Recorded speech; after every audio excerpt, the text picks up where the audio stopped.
16ই December বাঙালি জাতির বিজয় দিবস। কি দিবস? কি দিবস? বিজয় দিবস। ঠিক কিনা? ঠিক।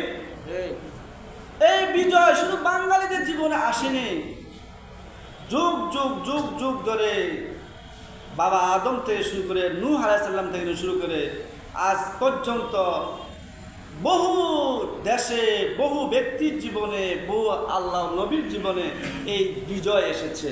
কিয়ামত পর্যন্ত আরো বিজয় আসবে। তবে এই বিজয় দিবস উপলক্ষে ইসলাম কি বলে, কোরআন কি বলে, হাদিস কি বলে, এটা আমাদের জানার দরকার আছে কিনা? আছে। এই সফলতা, বিজয় কোনো ব্যক্তি নিজে অর্জন করতে পারে না আল্লাহ পাক তাকে দান করেন। কোন সফলতা, কোন বিজয় কোন ব্যক্তি নিজের মেধা দিয়ে, নিজের অস্ত্র শস্ত্র দিয়ে কোনোদিন কোন সফলতা অর্জন করতে পারে না। বিজয় এবং সফলতা আসে আল্লাহর পক্ষ থেকে। কার পক্ষ থেকে? আল্লাহর পক্ষ থেকে। এটা হলো একজন ঈমানদার, একজন মুসলমানের বিশ্বাস, যেটা আমরা জানতে পারি কোরআনের মাধ্যমে। কিসের মাধ্যমে? কোরআনের মাধ্যমে। অকালাল্লাযীনা ইয়াযুন্নুনা আন্নাহুম মুলাকুল্লাহ কাম মিন ফিয়াতিন কলিলাতিন গালাবাত ফিয়াতান কাসীরাতান বিইذনিল্লাহ আল্লাহু মা'আস সাবিরিন। আল্লাহ রাব্বুল আলামিন সূরা বাকারার 249 নম্বর আয়াতে তালুত এবং জালুতের একটা যুদ্ধের কাহিনী বর্ণনা করেছেন। আমি সে ঘটনার দিকে যাব না। আল্লাহ পাক তালুতকে বলল, তালুত তুমি জালুতের বিরুদ্ধে যুদ্ধ করো। কার বিরুদ্ধে? জালুতের বিরুদ্ধে। তখন ছিল দাউদ আলাইহিস সালামের জামানা। কার জামানা? কার যুগ ছিল? দাউদ আলাইহিস সালামের যুগ ছিল। আল্লাহ পাক দাউদকে বলল, দাউদ তুমি তালুতকে নিয়ে যাও, তালুত জালুতকে হত্যা করবে, জালুত জালেম বাদশা, তাকে হত্যা করবে। তবে কিছু পরীক্ষা আছে। যখন তুমি জালুতের এলাকা যাবে, সামনে একটা নদী পড়বে, ওই নদীতে যখন তোমরা যাইবা অনেক পিপাসা তোমাদের লাগবে। কি লাগবে? অনেক পিপাসা লাগবে। সাবধান। পিপাসা লাগার পরে এক ডুকের বেশি কেউ পান করবা। কয় ডুক? কয় ডুক? এক ডুক পানি পান করবা। সাবধান, এর বেশি পান করতে পারবা না। যারা বেশি পান করবে তারা জালুতের বিরুদ্ধে যুদ্ধ করতে পারবে না। আর যারা এক ডুক পান করবে তারা জালুতের বিরুদ্ধে তালুতের সৈন্য হয়ে যুদ্ধ করতে। ওই নদী যখন সামনে এসে গেল, তালুতের সৈন্যবাহিনী বলল, ওই আমিরুল মুমিনিন, আমাদের অনেক পিপাসা লেগেছে, আমরা পানি খাবো, পানি খাবো। তালুত বলল, যাও ওই নদী থেকে পানি পান করো। সাবধান, কেউ এক ডুকের বেশি পান করতে পারবা না। যদি বেশি পান করো তোমরা কিন্তু আমার সাথে যুদ্ধের ময়দানে যেতে পারবা না। বলো সুবহানাল্লাহ।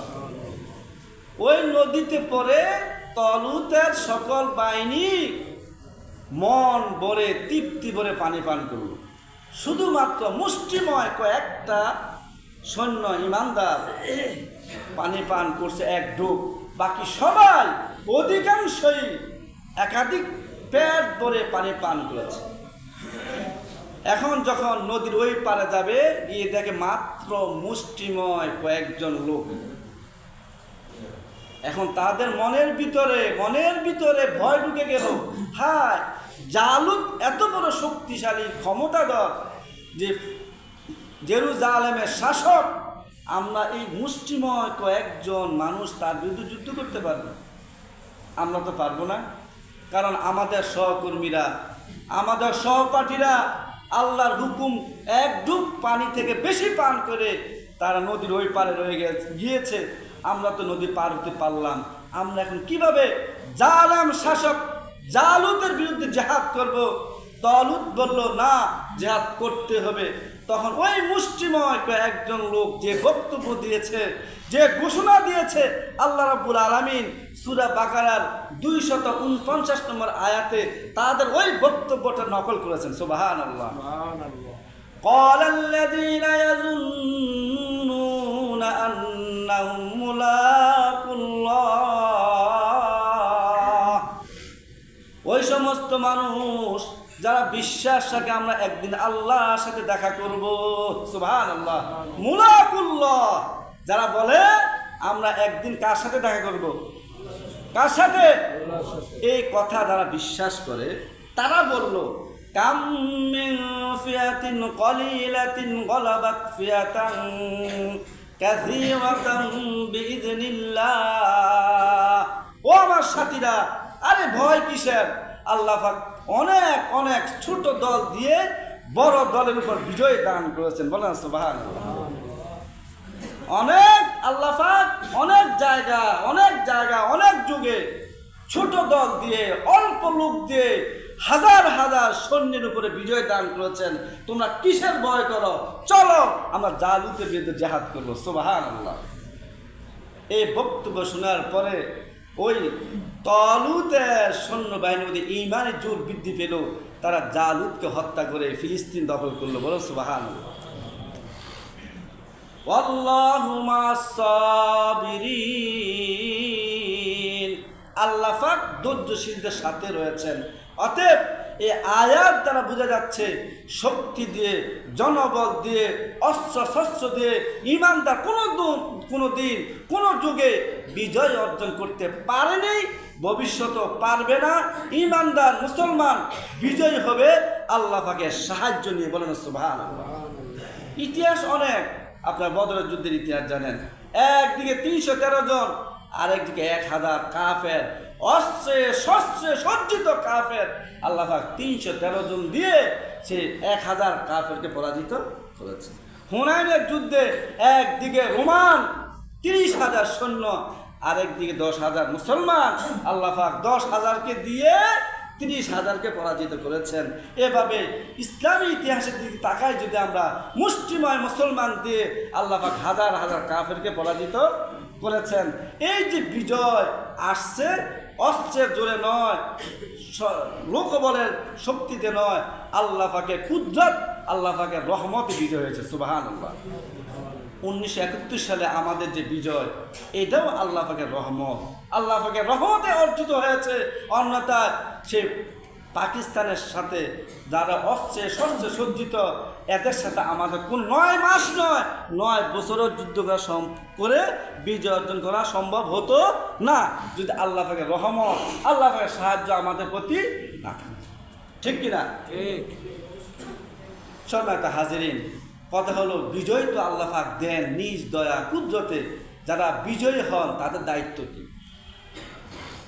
সূরাতুন নসরের মধ্যে আল্লাহ পাক বলেন, ইযা জাআ নাসরুল্লাহি ওয়াল ফাত ওয়া রাআইতান নাসা ইয়াদখুলুনা ফি দীনিল্লাহি আফওয়াজা ফাসাব্বিহ বিহামদি রাব্বিকা ওয়াস্তাগফিরহু ইন্নাহু কানা তাওয়াবা। এই সূরা নসরের মধ্যে আল্লাহ পাক বিজয়ীদের জন্য তাৎক্ষণিক আমলের কথা বলেছেন। কি ক্ষণিক? তাৎক্ষণিক। বিজয়ী হওয়ার পর একজন বীর মুজাহিদ কি করবে? সর্বপ্রথম সে আল্লাহ পাকের প্রশংসা, আল্লাহ পাকের বরত্ব, আল্লাহু আকবার বলবে, আলহামদুলিল্লাহ বলবে, আল্লাহর কুদরতি পায়ে সেজদা করে যাবে। সুবহানাল্লাহ। এটাই একজন বিজয়ীদের প্রাথমিক আমল। আল্লাহ রাসূল মুহাম্মদ রাসূলুল্লাহ সাল্লাল্লাহু আলাইহি সাল্লাম 8ম হিজরিতে যখন মদিনা থেকে 10,000 সাহাবী নিয়ে মক্কা বিজয় করলেন, আমার রাসূল মুহাম্মদ রাসূলুল্লাহ সাল্লাল্লাহু আলাইহি সাল্লাম এসেই বলেননি আমি বাহাদুর, আমি ক্ষমতাধর, ওই মক্কার কাফেররা কোথায় আসো, আসো তোমাদেরকে হত্যা করব। এই কথা আমার রাসূল বলেননি। আমার রাসূল বীরের বেশে যখন ঢুকছেন মক্কাতুল মুকাররমা, সাহাবায়ে কেরাম বলেন আমার রাসূল একটা চাদর, ইয়ামানি চাদর মাথার উপর ঢেকে দিয়ে চেহারাকে ঢেকে নম্র ভদ্রভাবে মক্কাতুল মুকাররমার ভিতরে প্রবেশ করেছেন। বলেন সুবহানাল্লাহ। ভিতরে কোনো অহংকার নেই, ভাব নেই, নেতা নেতা ভাব নেই, সেনা প্রধান হিসেবে ভাব নেই। একটা চাদর, একটা ইয়ামানি চাদর মাথার উপর দিয়ে নম্র ভদ্রভাবে আমার রাসূল মক্কা প্রবেশ করেছেন। বলেন সুবহানাল্লাহ। মক্কা প্রবেশ করে আমার রাসূলের দুধ মা, লালিত মা, পালিত মা উম্মে হানির ঘরে গেলেন। গিয়ে সেখানে 8 রাকাত, কয় রাকাত? 8 রাকাত নফল নামাজ পড়লেন। বলেন সুবহানাল্লাহ। কেন পড়লেন? শুকরিয়াতা। এটাকে বলে শুকরিয়াতার নামাজ। আমাদেরও যখন রাষ্ট্রীয় বিজয় নয়, রাষ্ট্রীয় বিজয় পরের কথা, এটা তো আবার কবে আসবে কেউ বলতে পারে না। কিন্তু আমাদের ব্যক্তিগত জীবনে অনেক উত্থান পতন আসে, অনেক সফলতা আসে। আমাদের ব্যক্তিগত জীবনে, পারিবারিক জীবনে যখন সফলতা আসবে, সুখ আসবে, শান্তি আসবে, আমাদেরও উচিত হলো সর্বপ্রথম আল্লাহ পাকের প্রশংসা করা। কি করা? ব্যক্তিগত জীবনে যখন সফলতা আসবে, কর্ম জীবনে যখন সফলতা আসবে, ব্যবসায়ী জীবনে যখন সফলতা আসবে, পারিবারিক জীবনে যখন সফলতা আসবে, সর্বপ্রথম আমরা আল্লাহ পাকে শুকরিয়া আদায় করব, আল্লাহ পাকে প্রশংসা করব, আল্লাহ পাকের কৃতজ্ঞতা জ্ঞাপন করব। এটা হলো তাৎক্ষণিক আমল। এরপরে 2 রাকাত 4 রাকাত নফল নামাজ পড়ে আল্লাহ পাকে শুকরিয়া আদায় করবো। আল্লাহ তোমার দয়া, তোমার করুণা, তুমি আমাকে সফলতা দান করছো। সম্মানিত হাজিরিন, আমাদের বিজয় দিবস, আমাদের উচিত বাঙালি জাতিদের এই বিজয় দিনে আল্লাহকে শুকরিয়া আদায় করা, প্রশংসা করা, নফল নামাজ পড়ে আল্লাহকে দোয়া করা, এমন কাজ করা যাতে আল্লাহ পাক খুশি হয়। কিন্তু আফসোস, আমরা এমন কাজ করি যেগুলো আল্লাহ পাক নাখুশ হয়। কি হয়? নাখুশ হয়। কবরস্থানে গিয়ে, শহীদ মিনারে গিয়ে ফুল দেয়। ফুলের সংস্কৃতি ইসলাম সমর্থন করে না। 1 মিনিট নীরবতা পালন করি, ইসলাম সমর্থন করে না। এটা হলো পাশ্চাত্যের সংস্কৃতি, বেঈমান খ্রিস্টান বেঈমানদের সংস্কৃতি। কারণ বেঈমান কাফেরেরা কবর জিয়ারত পছন্দ করে না, বেঈমানেরা কবর জিয়ারত বুঝে না। ইসলাম কবর জিয়ারতের বিধান রেখেছেন। কারণ যারা শাহাদাত, এই দেশের বিজয়ের জন্য যারা রক্ত দিয়েছেন, তাদের একটা অধিকার হলো আমাদের কাছে তাদের দোয়া করা। এই দোয়া কি ফুল দিয়ে? না, ইসলাম বলে এই দোয়াটা হবে দোয়ার আয়োজন করে তাদের কবরস্থানে গিয়ে, শহীদ বুদ্ধিজীবীদের কবরস্থানে গিয়ে সূরা ফাতিহা পড়ে, সূরা ইখলাস পড়ে, তাদের জন্য দুরূদ শরীফ পড়ে তাদের জন্য দোয়া করা। এটা হলো ইসলামী সংস্কৃতি। আল্লাহ আমাদের সকলকে বিজয় দিবসকে ইসলামী নীতিতে পালন করার তৌফিক দান করুন, এবং শুধু ব্যক্তিগত জীবনেও যাতে বিজয় আসবে, সফলতা আসবে, সকল ক্ষেত্রে আল্লাহ এবং তার রাসূলকে স্মরণ করার তৌফিক দান করুন। ওয়া আখিরু দাওয়ানা।